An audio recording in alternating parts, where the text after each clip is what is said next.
Anger is a normal, healthy, and essential function of the human nervous system. The goal in optimal mental health is not to get rid of anger, but rather to have enough awareness to notice when anger arises and be able to choose an effective response. In this lecture, we'll be discussing many of the strategies and techniques you can develop to be able to stay calm and in control when you are upset, communicate effectively, maintain healthy relationships, and over time learn to master your fight stress response.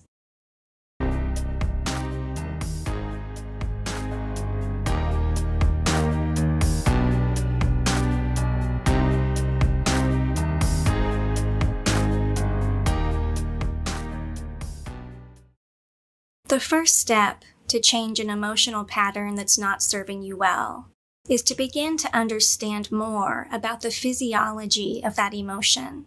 What happens in your brain and body when you feel anger? Anger is the fight stress response of your sympathetic nervous system. It is a healthy reaction when we detect any possible threat to our safety and well-being.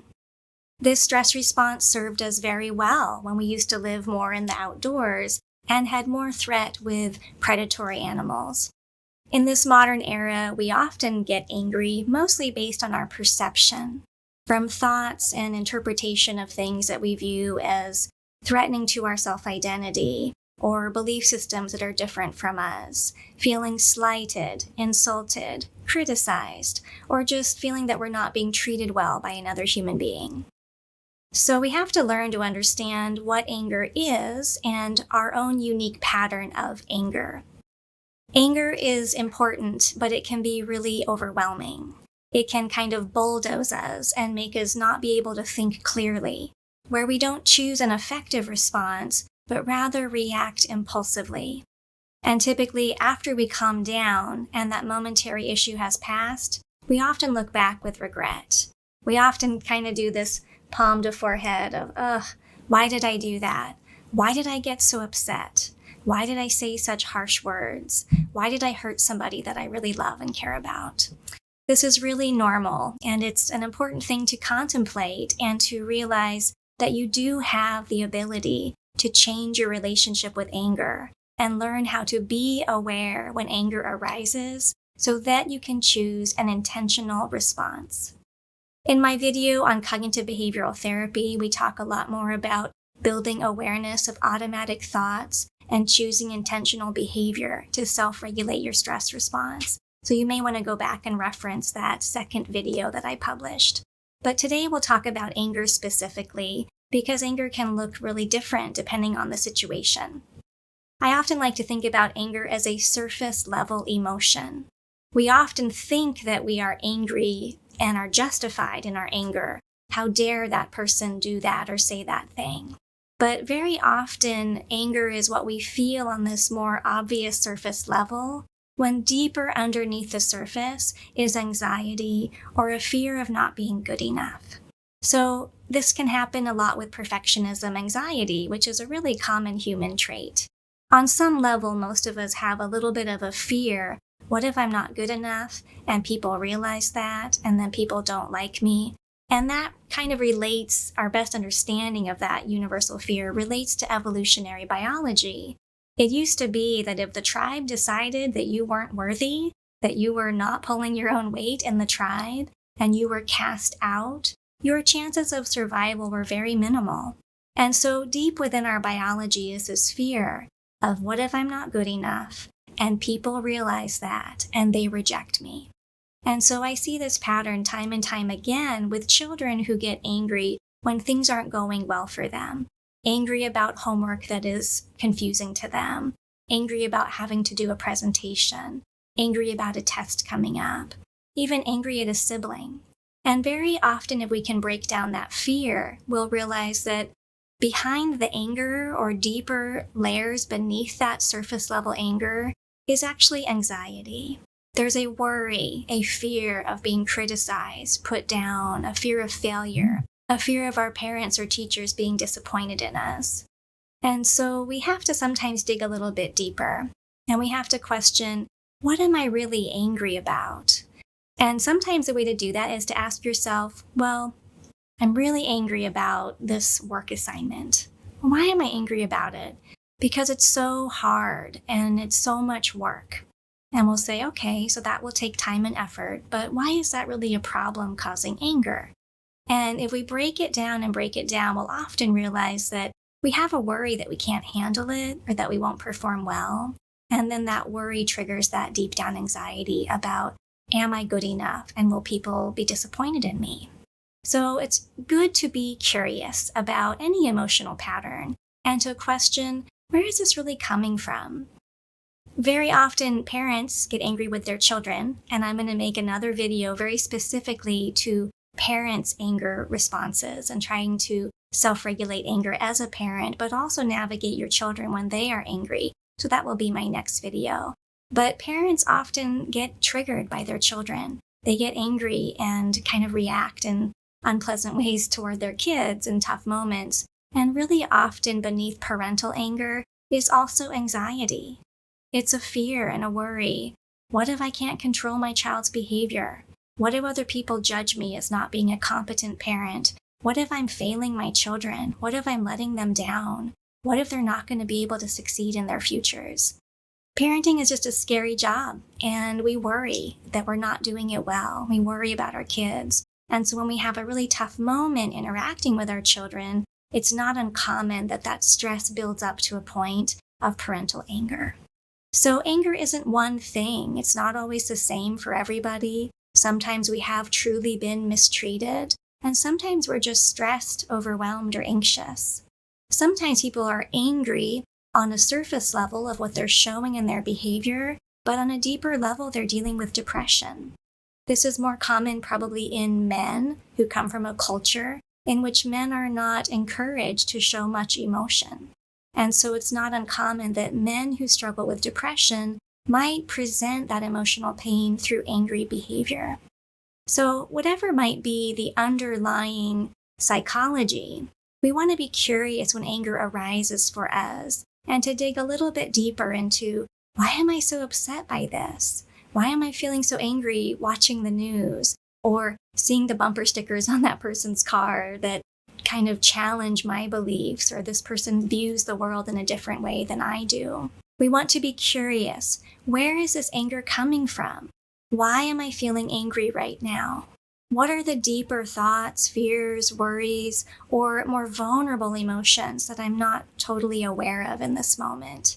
And so we want to use anger as somewhat of a cue, kind of an alert to say, dig a little deeper, be curious, and try to get to more of the root cause of where this emotion is coming from in your psychology. So that curiosity is really helpful, as is behavior tracking. So very often when we just set a goal for ourselves, I want to change this bad habit, I want to get healthier, I want to have less anger reactivity. If we can start behaviorally tracking that, it will start to change. So with anger, it might be keeping a little log just in your own journal or notebook you keep somewhere, just writing down, okay, Monday, I got angry at work, or I got angry in traffic, I got angry with my kids. What was the situation? Was I tired? Was I hungry? Had I eaten? Had I slept? Had I had other stressors where maybe I had work stress and came home and got angry at my kids or my spouse or my pets? So we want to be curious and try to keep some data about when anger shows up, what time of day, even what days of the week, if there's a pattern, what types of situations, or what state of physiology I'm in when I seem to be more vulnerable to getting angry. So curiosity is really powerful at helping us define a problem more specifically, become more aware of the details of this problem, and then from that self-study, be able to figure out a path forward. So always in most of my lectures, you'll hear me say, without awareness, you have no power. So if you want to change anger and the way anger shows up in your life and affects your relationships, then we want to get really good at studying our own pattern of anger and learning what it's like for me. What does my body feel like when I'm angry? there's this domino effect of changes that happen physiologically with every stress response. So anxiety and fear have one physiological pattern, that we have certain body sensations and worried thoughts with that anxiety. And anger has its own unique kind of sensation. It's a different feeling in the body. You might feel with anger that you clench your jaw, that your hands become tense in a fist. You might feel your eyebrows draw together as your vision narrows. You might feel yourself holding your breath when you're angry. We might stomp, we might slam doors, like we have this tension, this muscular engagement in the body, ready to physically fight to ward off a threat that might present itself. So we want to be curious, I'm really angry right now. Where do I feel this in my body? Do I feel my heart rate speed up? Do I feel my muscles tense? Where does my body tense? What does my face look like when I'm angry? And then we also want to be curious about angry thoughts. What is my mind doing that might be driving the anger? So in that lecture on cognitive behavior therapy, I always present this triangle diagram that if you want to understand and change emotion, you have to be curious about automatic patterns of thought and automatic behavioral reactions, and build skill to be able to think intentionally using coping thoughts or intentional self-talk, and choose behavior that will change the nervous system stress response and give signals of safety back to the nervous system. So self-study, curiosity, defining the problem, and really stepping back and just looking at your emotions with this kind of scientific, exploratory analysis of what really is this about for me and where does this come from? You might even contemplate generational patterns. If you grew up in a household where your parents' parenting style included a lot of angry reactivity, that can affect how you parent your kids. Maybe you grew up in a family where anger wasn't allowed to be expressed. So maybe it was you were shamed or shut down if you felt angry. And now when you feel angry, you might just feel overwhelmed and not know what to do or how to handle it because you weren't ever taught or modeled healthy, angry expression and conflict resolution. So we want to be curious and study our own patterns as a starting point to overcoming anything in our mental health that's not working well for us. And then from that awareness, we can do something about it. So once you've identified a goal to change your anger, and you've gotten curious about your pattern in how anger shows up, what it feels like, and how you react, then you have to figure out, what do I want to do differently? So one of the most important things in changing our mental health patterns over time is setting our intention. Who would you like to be in this world? What can you imagine conflict looking like that would be healthy and constructive and not cause harm to your relationships? What would it look like to be assertive but not aggressive? To be honest and direct in your communication and firm in your boundaries, but not reactive in a way that leads to hurting each other with the people that you care about most. So first we work on awareness through that curiosity and self-study, but we also want to begin practicing getting better at self-awareness in more and more difficult situations. So that's where mindfulness practices are so essential. So I have whole lectures on mindfulness and meditation, and we really want to be aware about how am I breathing? What's my body doing right now? What am I thinking? What's my face doing? What's my tone of voice coming across like? And the best way that we can get more and more self-aware is by practicing mindfulness in easy moments. So of course, meditation is one way we can practice mindful awareness, but we could also practice awareness at certain times of day, like while we're walking, to do a walking meditation, while we're doing a chore or even brushing our teeth, to really notice with full attention this kind of mundane, non-threatening activity that we're in. And we want to notice all the senses, the breath, and our thoughts along the way. So the more that we practice mindful awareness, the more we just become aware, just kind of as we're going through our day-to-day life. And then the more we practice in easy moments, the more capable we are of being aware when things get really difficult. So when stress is arising, when big negative emotion is coming on, we have much more ability to keep our frontal lobe working, our self-awareness functioning, during that wave of emotion.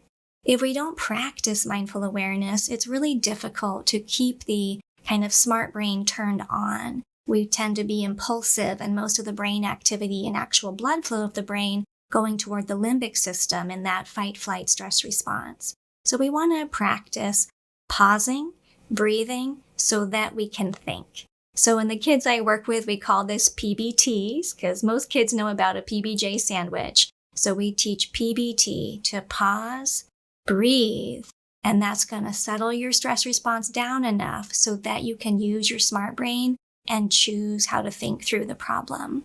So pausing is always going to be an essential first step at self-regulating through any stressful reaction we're having.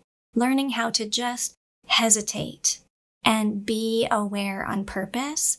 What am I feeling right now? What's going on? I'm feeling overwhelmed. What's the name of this emotion even? To be able to say, I'm feeling frustrated, I'm feeling annoyed, I'm feeling offended, I feel criticized. If we can recognize how we're feeling and label that for ourselves, it helps calm down the stress response and shift some brain activity back towards, again, that executive functioning, more intelligent part of the human brain, the frontal lobe. So we want to pause, bring awareness, and breathe on purpose. So we always start with breath regulation as the very first self-regulation skill because it works so quickly and effectively at bringing us out of that red zone of totally overwhelmed, down at least into that orange zone where we can control our body, our actions, and become more intentional in how we respond to a situation. So I have also lectures on different breathing techniques, but the most important thing is to notice how you're breathing.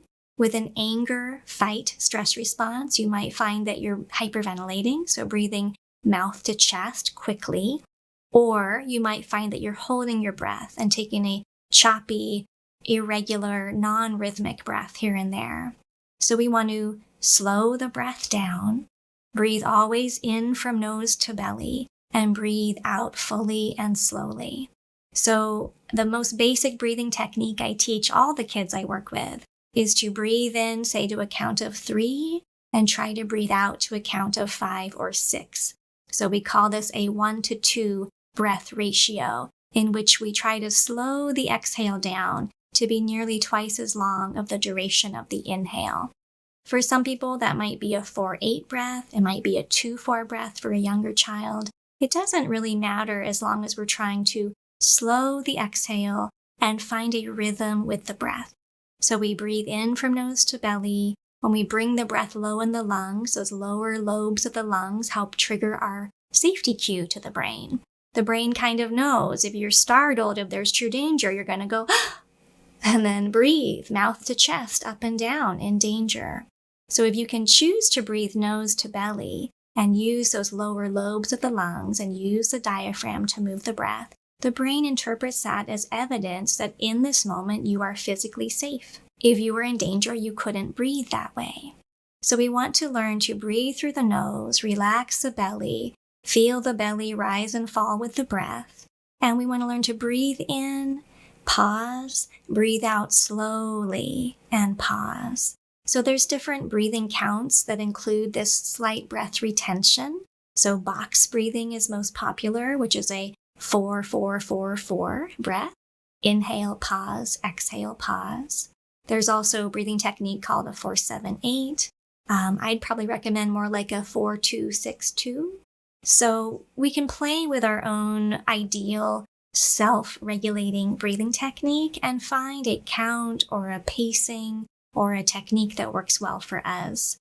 I've mentioned before the physiological sigh, which is promoted and studied by Dr. Andrew Huberman, and he has researched in his lab different types of breathing styles and what tends to calm the nervous system down most quickly. And his technique, called the physiological sigh, is something the body will do instinctively, but we can do that intentionally if we know that that's a calming practice, where we do an inhale, nose to belly, diaphragm breath in, then we kind of top off the breath with another smaller inhale, and then we breathe out through the mouth with some sighing sound effect. So it would be like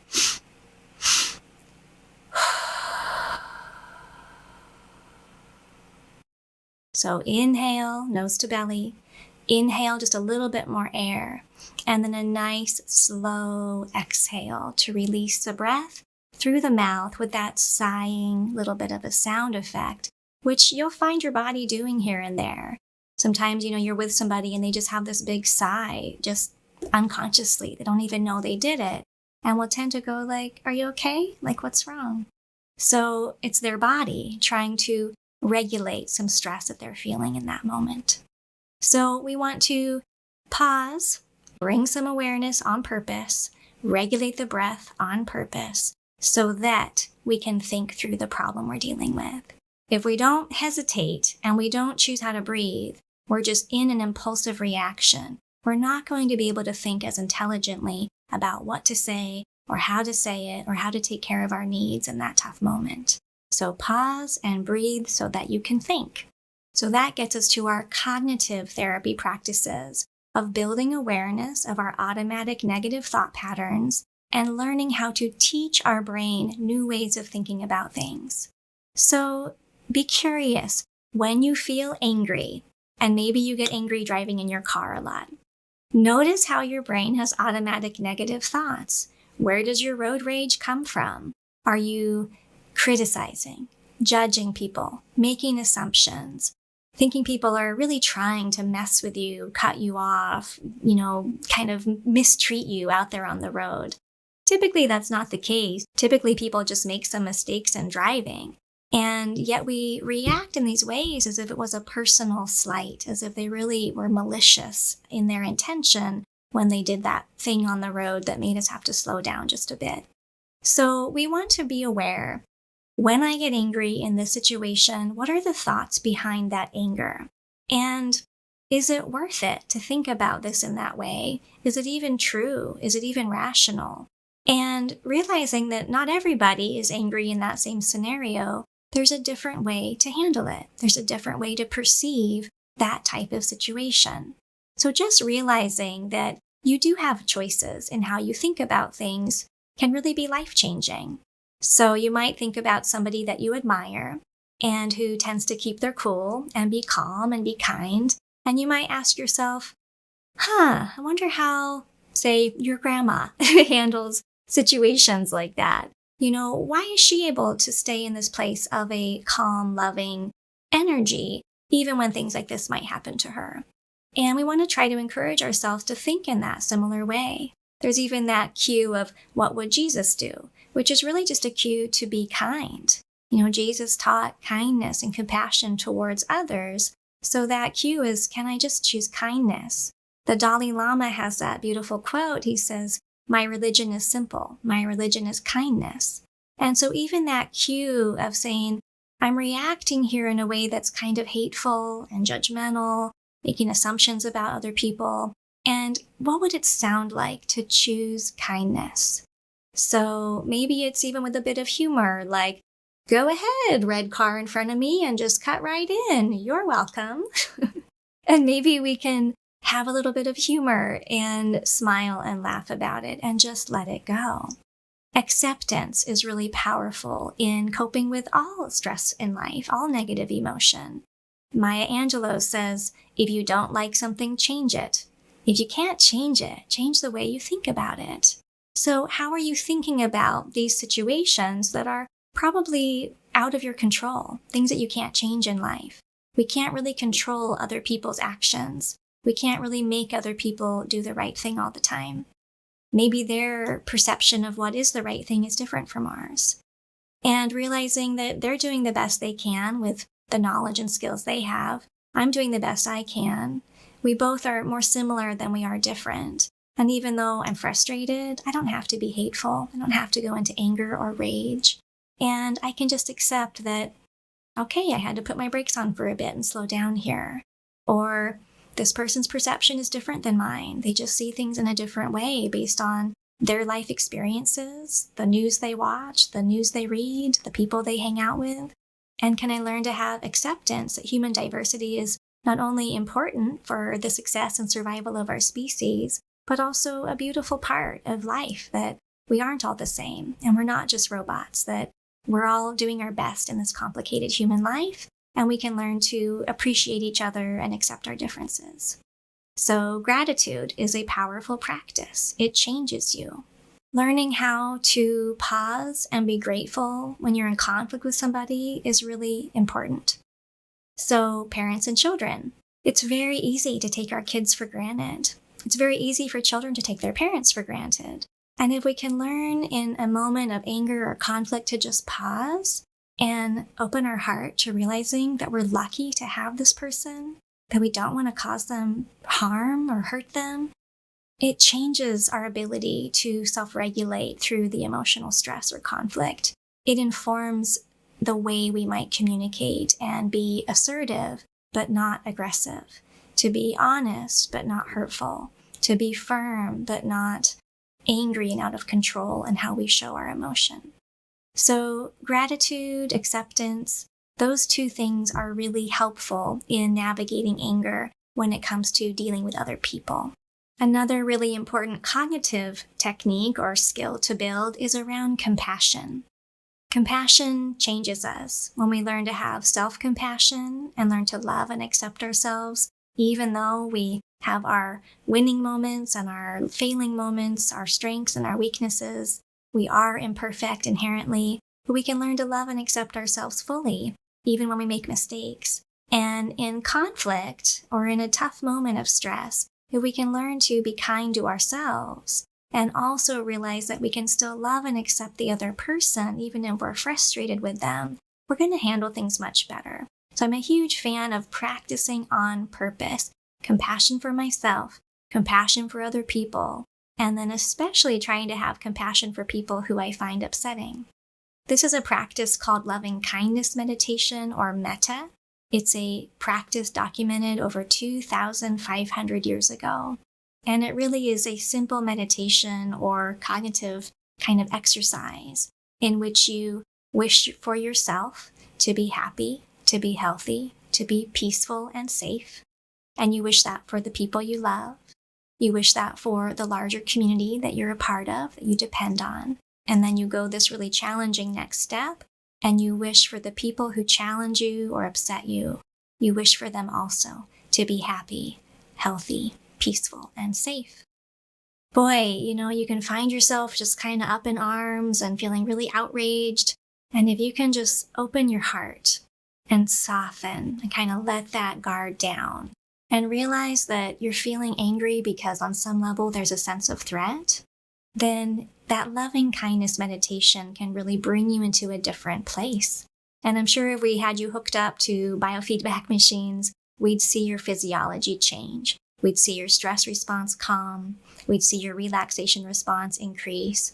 And you would be in a different physiology if you could just pause and come into this intentional compassion and loving kindness, wishing that not only for other people, but also for yourself. So that's a cognitive therapy exercise to try to practice and teach your brain how to think like that. Impermanence is also helpful to realize we don't need to get so caught up in this one little issue that it's temporary, it will pass by. We probably don't have to pick every battle or have a discussion or argument about everything we disagree on with other people. So letting things go sometimes is also a good way to handle things. Encouraging yourself that you can be assertive and get through this without losing your cool. So encouraging yourself to try to handle this with that good intention. So as you feel anger coming on and you're able to pause and breathe and try to talk yourself through it, try to figure out your goal. How do you want this to resolve? What would be the most optimal outcome here? How are you not wanting to react that you might later regret? And it might be that in that moment of anger arising, especially if you're face-to-face with another person, the best thing you can do is to disengage. So now we're going to be moving into some more behavioral responses that can help you stay calm and in control with anger. Awareness is a behavioral choice. Breath regulation is another behavioral choice, to use intentional breathing. But also disengagement is often really necessary. And it's best not to just stomp away or slam a door or run out, but to say, I'm feeling upset, I need some time alone to calm down. Or I'm too angry to talk right now. I need a little bit of time alone, and then I'll come find you. We can talk about it. My motto that I teach every family pretty much that I work with around anger and conflict is first we calm, then we communicate. It's really not great to try to communicate and have a deep discussion when either party is really emotionally overwhelmed.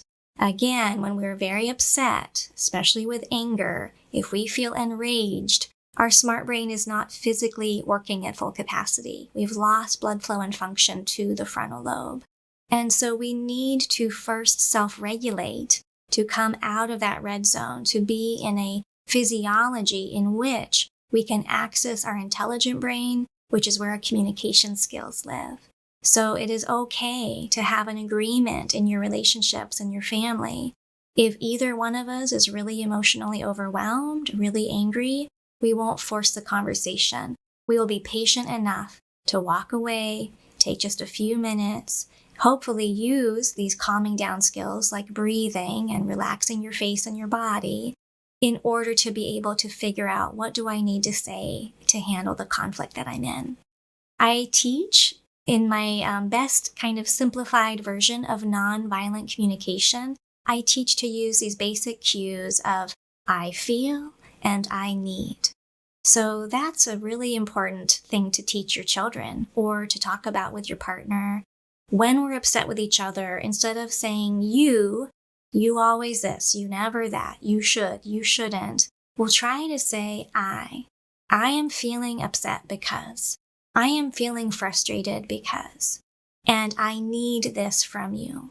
So it's an I feel, I need communication to try to help the other person have a little bit more empathy and understanding. We all want to be understood. We all want to have our feelings validated and just acknowledged by another person. And yet we tend to show our anger in ways where we kind of throw a spear. They feel hurt, they throw a spear back. I attack you, you're going to counterattack and try to hurt me. And instead, we want to say, like, I don't want to hurt you. I'm not trying to attack you or even blame you, but I'm asking you to please understand me. This is how I'm feeling because if you can give some reason why, that's helpful. And this is what I need. This is what I'm asking for from you. And see if that can help the other person then say, well, I'm feeling this way and I need this. And so if we can do that, if we can break down communication into taking turns expressing each of our feelings, taking turns expressing each of our needs, then we can try to open up the conversation to constructive problem solving, which might mean, well, how do we meet both of our needs and honor both of our opposing feelings? And so that might be a different situation, would be a different solution, but we can try as best we can to say, like, okay, I hear what you're saying, and yet I still have my own needs and boundaries. What do you think if we try this? And try to meet in the middle and compromise on some level and see if we can come up with a solution that will approach meeting both people's needs. This doesn't always work effectively and maybe not the first time, but over time in relationship, if we can navigate disagreement in this way, we're going to have a healthy relationship over time where we do find strategies that meet both people's needs most of the time, hopefully. So I feel I need is a wonderful thing to be working on. With my two boys, I started teaching them how to talk through conflict by the time my youngest son had language. So by age 2 and 4, if there was any kind of anger flaring up between them, I would get low, sit in the middle of them, and have each of them take a turn sharing how they feel and what they want or need in that situation. And that seemed to have worked really well for my boys, learning how to communicate through disagreement rather than just kind of fighting it out. So I do recommend if you have children, start as early as possible to teach them how to use nonviolent, assertive communication. I love the work by John and Julie Gottman. They're, from my view, some of the best couples therapists in the world, and they've studied thousands and thousands of couples where they actually take videotapes of couples interacting and then study the long-term outcomes of those relationships. And one thing they've come to find in their research is that how a couple handles conflict isn't as important in long-term success of that relationship as is the ability for the couple to join together in what they call sympathetic joy, which is the ability to really celebrate for each other when something good happens to the other person. So not only do we want to think about how we communicate through conflict, but also how do we engage with the people we love when things go well for one or the other person, and showing a sincere interest, enthusiasm, and, kind of sharing in the celebration with another person is one of the biggest predictors of long-term relationship success. But another factor that they found in their research is they'll actually hook up couples to biofeedback measuring devices. So they're looking at physiological stress arousal and probably heart rate, blood pressure, or what they call the galvanic skin response. So the amount of sweat on somebody's skin is a measure to see if they're in a sympathetic, stressed nervous system. And so they'll measure physiology while couples discuss different issues. And one of the biggest predictors of eventual divorce is how stressed the couple's nervous system was when they were just discussing kind of neutral topics.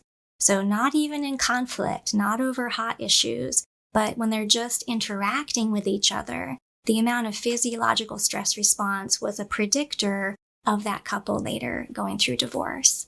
So another thing to think about with your partner, your spouse, or even just the people you love in your life is, can you be in a relaxed place when you're with each other?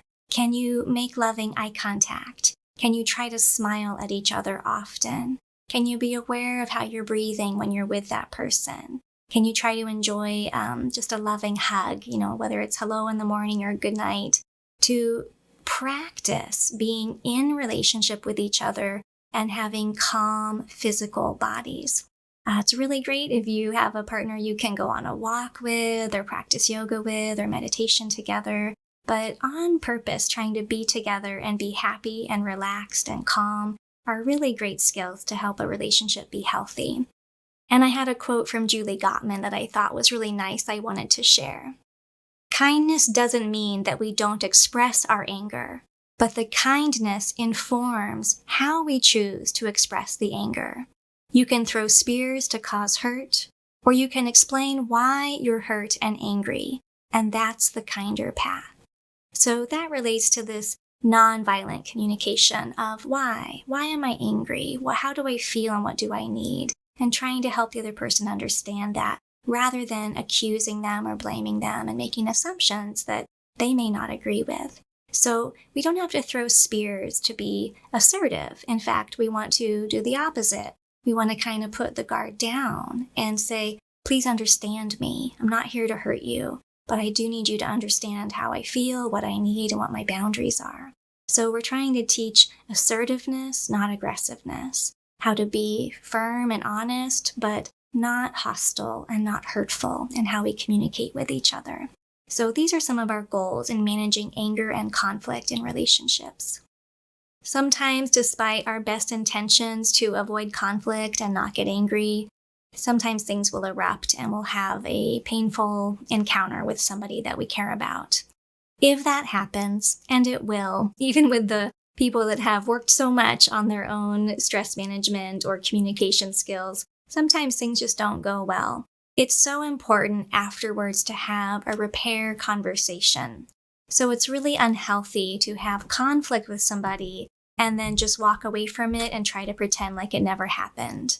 We really need to come together, look each other in the eye, and try to repair any hurt that was caused during that conflict. Now, this doesn't mean that you have to blame yourself or be self-loathing about what went wrong, but it does mean that you need to have the courage to own your piece and apologize for your part of where things didn't go well.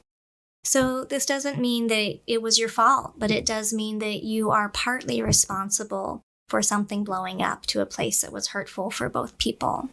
Now, I would say if you go through a conflict, make it have value. Don't let it be for nothing. Have some positive change come from that conflict so that You both learn something from it and strategize a plan to how to do better next time. It might be saying that I should have communicated with you earlier on about how I was feeling before things escalated and I was really upset. Or I should have been more clear about my boundaries, and I'm sorry if I wasn't specific.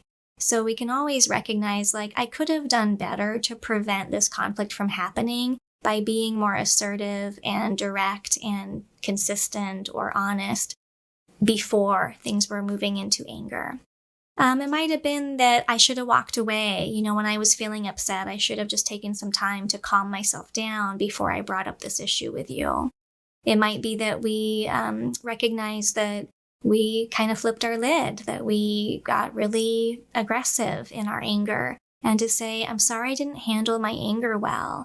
Next time I'm feeling that way, I'm going to really try hard to step away, take care of my emotions first, calm myself down before we try to have that conversation. So whatever needs to be addressed, it's really important that we come back together once we're both calm, that maybe we have that I feel I need constructive problem-solving conversation. But in addition to that, we repair, that we mutually try to apologize and just take ownership for our piece of why things didn't go well in that disagreement. So even if ruptures happen, make sure to have those repair conversations, because that also is protective of relationships over time being healthy and sustainable. As far as other behavioral strategies that can help you self-regulate when you're feeling angry, exercise is one of the most powerful things we can do, especially walking. So cardiovascular exercise, whether it's walking, jogging, hiking, swimming, we want to come into the body to get out of that angry mind. And we want some kind of movement and to get kind of tension worked out of the body. It's really wonderful if you can go exercise outside. So being outside is a calming environment. We can kind of pace in our homes and be stuck up in our thinking mind and really suffering. And sometimes just walking outside, breathing fresh air, looking up at the sky, feeling our feet kind of grounded down into the earth, and especially walking or moving our body outside, even doing some yard work, can really help us shift our energy back to a place of balance. So I'm a huge fan of exercise and walking as a way to self-regulate during stress. And also music. So music is energetic. Music shifts the emotional tone for our body and our nervous system. And so putting on some good music, whether that's calming, soothing music, or kind of some dance music that has a rhythm you want to move to, music can help shift the tone. If you're dealing with a child who tends to get angry, I highly recommend trying to put music on to see if that can help your child shift their emotional place they're maybe a little bit stuck in. In the car, maybe we stop talking and put on some tunes and try to just bring music into that space and try to take a break on a conversation that wasn't going well. So music can be really helpful. Intentionally relaxing the body. So I've often mentioned in these videos, going to a mirror. So when you feel really angry, especially if you're a parent and you're angry at your kids, walk away to cool down and go find a mirror and look in the mirror and see, where am I holding my suffering? What are my eyes doing? My forehead, my jaw? Am I holding this anger in my face? Am I kind of shooting lasers from my eyes like I want to hurt that person I'm upset with?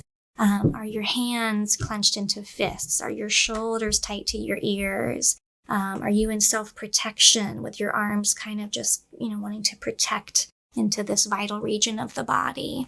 So tune into the body and try as best you can to relax your shoulders, keep your heart center open, loving energy into the eyes, soften the jaw, relax and find stillness in the hands, and breathe. So relaxing the face and the body, regulating the breath, moving the body perhaps through exercise to work tension out, because it can be difficult to just relax when you're really stressed. Using that self-awareness to be curious about those automatic negative thoughts and choose a different perspective, and to challenge yourself to say, what would kindness look like, right? What would it look like to be kind and compassionate here, but also respect and honor my own feelings and needs? And what do I want the outcome to be? What is the goal I'm seeking? And kind of visualizing the path forward. How can I handle this best and stay in control of my own stress level, my own amount of anger, and my tone of voice, my body posture, my facial expression, and see if we can kind of get back on track here to navigate the conflict. So these are all behavioral ideas you might consider. And you might have your own things. You might like to take a hot bath or a shower. You might like to call a friend and kind of vent for a bit or write in a journal. Always make those conversations or your journaling constructive. So yes, sometimes you want to kind of get it out and vent and complain, but then you want to figure out, okay, where can I shift out of negativity and kind of let that go? And how can I bring in some positivity on purpose? So these cues of let it be, honor the emotion, be upset for a bit, let go of anything negative within your control, and let in anything positive you can find, such as a gratitude or acceptance thought process, or self-encouragement or compassion. So those are things we can do for ourselves. If you are tired, so losing sleep is one of the biggest risk factors for having an angry, impulsive outburst. So if you are tired and haven't been sleeping well or haven't been honoring your need for sleep, that's a priority. Maybe you need to get to bed early tonight and try to have a good night's sleep. If you are sensitive to certain foods, that could be a trigger.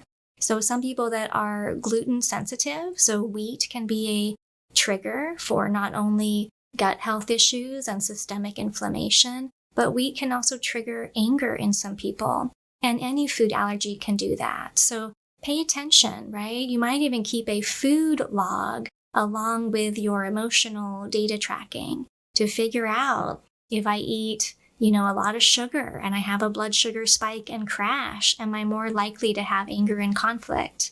If I have alcohol, am I more likely to have anger and conflict? There might be a food allergy to dairy or eggs or soy. So we really want to be aware of, have I slept? Have I eaten? Is my blood sugar in a good place? Are there allergens or food sensitivities that could be triggering factors? Have I been moving my body just preventatively and getting some exercise in my life? And am I trying to practice awareness and relaxation and breath regulation as resilience building skills, not just in a moment that's difficult, but day to day, working on those skills over time? So these are different cognitive behavioral practices that we can work on with that intention clear about the person I'd like to be, the way I would like my relationships to feel and function, the way I would like communication to unfold in those tough moments, and to learn how to express myself in calm but assertive ways to make sure that my feelings and needs are valued, or at least that we try to encourage each other to understand we both have feelings, we both have needs. How do we kind of meet in the middle to honor both of our feelings? So nutrition definitely matters in mood stability, and I have more in-depth lectures on nutrition, but we do know that things like tryptophan, which is needed to make serotonin, is calming. And so trying to eat more foods that have tryptophan, such as poultry and nuts and seeds. And we know that magnesium is a calming nutrient, and that most people have some level of magnesium deficiency. So trying to make sure we eat magnesium-rich foods, especially leafy greens, also nuts and seeds. We also know that we need D3, right? So we need vitamin D and magnesium to be able to make neurotransmitters. And so these are things we can consider is, where is my nutrition at? Could I be eating a little bit healthier? If you tend to get hangry, meaning that when you're hungry, you're angry, that probably means you have some blood sugar instability, like hypoglycemia or some level of that. And so trying to keep your blood sugar stable. It's really best to avoid large doses of sugar at any given time. If you can just eliminate soda and high fructose corn syrup from your diet, those can go a long way to helping your blood sugar stay stable. There can also be triggers from things like MSG, red dye, certain food additives, and especially children who are prone to anger reactivity, they often have underlying food sensitivities. I will always recommend, when you want to get to the biology of an emotional pattern that's feeling stuck, like if you're doing some of the cognitive behavior therapy work, and you're trying to build coping skills and you're trying to learn to self-regulate and you just feel like you're not making much progress, it's time to look at your physical body and find hopefully a functional medicine trained physician that can run labs and look at your unique biochemistry. Are you deficient in vitamin Bs? And some people genetically struggle to metabolize B vitamins from their food. Are you deficient in magnesium or vitamin D? How is your zinc and copper ratio? So these are all things that we would ideally be able to look at in a person's body. What about your immune system reactivity? And do you have a lot of inflammation markers suggesting that your immune system is feeling threatened by something probably in your diet? We want to look at things like red dye and MSG and other additives that can be a sensitivity for a lot of people. So find a functional medicine doctor if you can. Try to get some look at your biology and see if there are things you could do nutritionally through ideally improving your food choices first and maybe having a doctor guide you on some high quality physician grade supplements to try to shift your biology towards that optimal balance where we feel well, our stress response is calm, and we're not reacting impulsively too much with negative emotion and stress. So I always want you to encourage yourself to question, how's my physical health? How's my body doing? Beyond sleep and exercise, might there be biochemistry at play that's just making me feel a bit off kilter? Also things like your thyroid function, your hormone levels. Of course, for women within our menstrual cycle, our hormone fluctuation can affect our mood, and irritability can certainly be part of that experience. So look at your hormones and your thyroid function and your nutritional status and see if there's something biologically there that you could help bring into a more optimal level that would help you succeed in your goals to master your anger and be less in conflict with the people you love.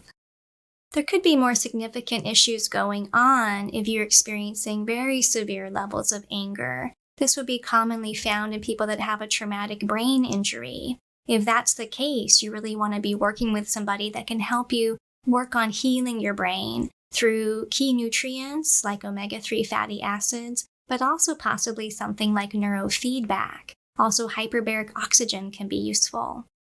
Dr. Daniel Amen is a psychiatrist who does brain imaging, and he really is leading the way, trying to encourage other psychiatrists to do a scan of the brain and see if there is any unknown brain injury at play, and then help that person figure out a path towards healing the actual structure of their brain. Neurofeedback can be a useful therapy for anybody who finds that talk therapy, cognitive behavior therapy, or medication is not getting them where they want to go. Neurofeedback is this practice of looking at how the brain's electrical firing is happening, and then having you kind of hooked up to a computer in which you can engage in brain exercises that are teaching you how to shift your brain function and kind of wake up typically that frontal lobe where you have better executive functioning. So neurofeedback is a emerging field in mental health, and I think is getting more and more good science to show it can be really helpful. And I think it's always worth considering if you have a brain-based mental health condition that's not progressing in traditional therapy the way you would like it to. So again, if you find yourself experiencing excessive levels of anger and a negative emotional stress reaction that's causing conflict, especially this impulsive, reactive anger, you want to start by recognizing this as a goal to work on and visualizing the person you would like to become. Set your intention. How would you like to behave, to speak, to think when you're feeling frustrated and upset?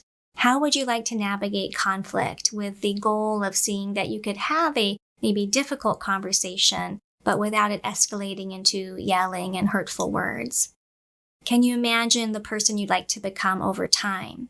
And then start being a curious scientist and collect data. When and where and with whom does your anger show up? What are the leading up factors that might make you more vulnerable to anger, such as losing sleep, going too many days without exercise, spending too much time on electronics, eating foods that might be causing more inflammation for you, not eating enough high nutrition foods? There are so many factors at play, and we want to start to keep some data and start that log for yourself about what's really the pattern of anger in your life. From that awareness, start practicing more intentional awareness. Try to leave little sticky notes or use alarms in your phone to remind you to pause and notice. If you're willing to, try to commit to little bits of sitting meditation or walking meditation, or bringing this intentional mindfulness practice into some of your daily habits to be aware of your body, your breath, your thoughts, your posture even, your facial expression, and to soften and relax and to deepen and regulate the breath. So as we practice awareness in easy moments, we're going to get better and better able to be aware during stressful moments. So try to condition yourself to notice, what does it feel like when anger is arising? What is the sensations I notice in my body when I'm upset? What's my heart doing, my hands, my jaw, my face? And just notice the actual physical sensation of anger for you. That noticing of anger coming up in the body is your cue. Okay, I'm getting upset. I need to be intentional how I choose my response. And when you can choose your response, you can avoid the impulsive reactivity that many people are prone to. So try to notice anger and get to be very familiar with your pattern of anger, and then be able to build the skills to help yourself self-regulate, to learn to pause, breathe so that you can think, and then use those cognitive restructuring tools to shift your perspective, to choose acceptance, appreciation, encouragement, compassion, impermanence, kindness, using perhaps that loving kindness meditation practice to change your brain wiring. So this all comes down to neuroplasticity. It matters if you practice being angry. And the older you get, and the more times you've been through a loss of control of anger, the more hardwired that is into your nervous system, into your brain. And instead, you want to start teaching your brain a new way of responding to angry emotions, a new awareness, an intentional way of breathing, a more relaxed body coming out of that self-protection of, defensive mode, and a new skill set to be able to take care of yourself so that you can feel some empowerment to calm yourself down out of that red zone back into a manageable level of stress in which your smart brain is working for you. You can find effective communication, and you can have constructive dialogue with people that leads to some successful resolution of problems between you. So have faith. We're never too old to rewire the brain. It's just the older we get, the more time and effort it takes. But if you have that intention clear and you put in a little bit of time to be curious and study your patterns and practice some skills and tools and try to be intentional in communication to take care of your body's needs, then you'll find over time that you're changing. You'll see yourself less angry and more able to stay in control when you do feel upset. So again, the goal isn't to never feel angry. The goal is to be aware of anger when it shows up and stay calm enough so that you can control your reactions and communicate effectively to resolve problems. It's possible, it's doable, it just takes the commitment and a little bit of work, and you'll find that you learn to master your anger over time. Thank you for joining me at Root Cause of Happiness. If this information was useful to you, please share it with others seeking knowledge and tools for resilience. It is a meaningful contribution to the world when we become proactive in our healing journeys, by learning and growing, by increasing our awareness, by addressing the root cause of happiness.